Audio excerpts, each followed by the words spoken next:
L'homme qui est le seigneur du pays nous a parlé durement et nous a pris pour des espions. Et l'homme qui est le seigneur du pays nous a dit, Genèse 42, 30, 33. Judas lui répondit, cet homme nous a fait cette déclaration formelle. Vous ne verrez pas ma face, à moins que vos frères ne soient avec vous. Ils répondirent, cet homme nous a interrogés. Avez-vous un frère? Prenez votre frère. Élevez-vous, retournez vers cet homme. Que le Dieu Tout-Puissant vous fasse trouver grâce devant cet homme.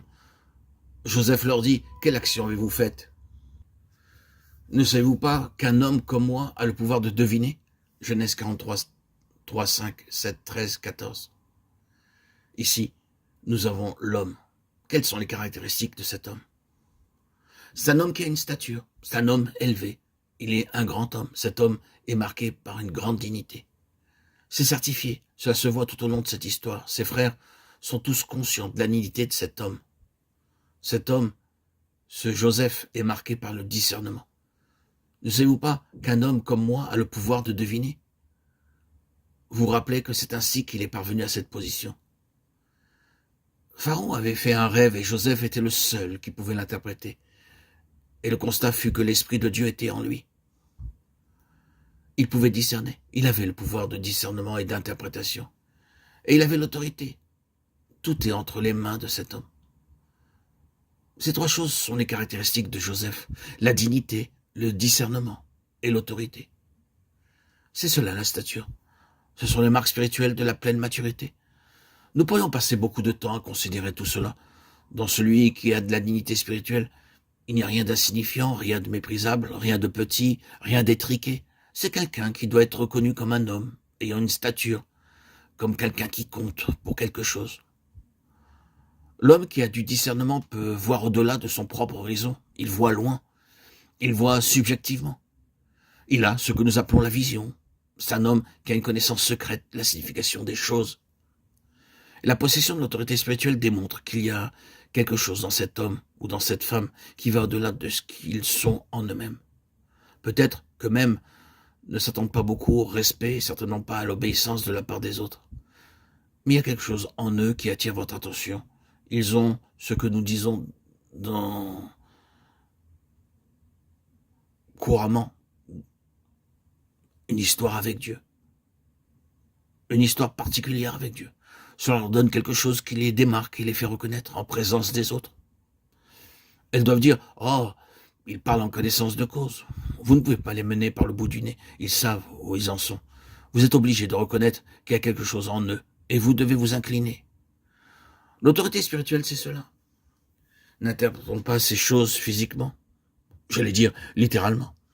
Ce sont des facteurs spirituels, des caractéristiques spirituelles. Ce sont les marques de la croissance spirituelle. Et ici, celle d'un homme qui a atteint la pleine stature. Ne sont-elles pas les caractéristiques de Christ?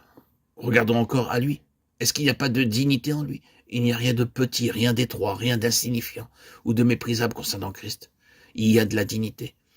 Il y a la perspicacité, le discernement, la perception, la vision, une connaissance au-delà de l'ordinaire. Il était reconnu comme ayant de l'autorité, même le jour de son humiliation. Parfois, quand nous sommes dans une mauvaise phase, une mauvaise passe physiquement, nous perdons une certaine prestance. Mais pas lui. Malgré l'humiliation la plus profonde, les moqueries, les crachats couronnés d'épines, souffrant, malgré tout cela, le grand représentant de l'autorité romaine était entre ses mains. C'est Pilate, en réalité, qui était entre les mains de Jésus, et non pas le contraire. Il est là dans sa dignité et son autorité. C'est une chose spirituelle et céleste. Ce sont les caractéristiques de Christ. Maintenant, cela doit être reproduit en nous. Et ce sont ces choses qui paraîtront quand nous croîtrons. Ce seront les marques de la croissance. Et comment, me direz-vous, est-ce que Joseph est parvenu à cela? En se vidant et en souffrant, exactement de la même manière que Christ. C'est ainsi qu'est venue cette croissance. Par cette grande et profonde détresse à cause de cette angoisse, de toutes ces souffrances par lesquelles il est passé. Alors vous pouvez voir que Joseph s'est développé dans la fournaise, dans la maison de Potiphar. C'est dans l'ardente épreuve que la dignité se développe. Est-ce que quelqu'un comme moi devrait faire cette chose? C'est dans le feu, dans la prison, que ces caractéristiques s'étaient développées. Il était passé par la souffrance. Et il en sera de même avec nous. Et ce que Dieu désire, c'est développer ces caractéristiques. C'est une chose merveilleuse quand la grâce de Dieu renverse l'ordre des choses. Ordinairement, en souffrant, l'homme qui n'est pas régénéré perd sa prestance et perd souvent ce qui le caractérisait. Mais dans le cas des croyants, avec la grâce de Dieu, la souffrance ajoute seulement au caractère et à la prestance.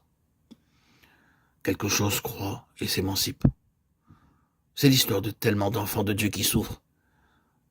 Ah, c'est grandiose de les voir d'être avec eux. Oh, ce n'est pas naturel, ce n'est pas quelque chose qu'ils ont hérité.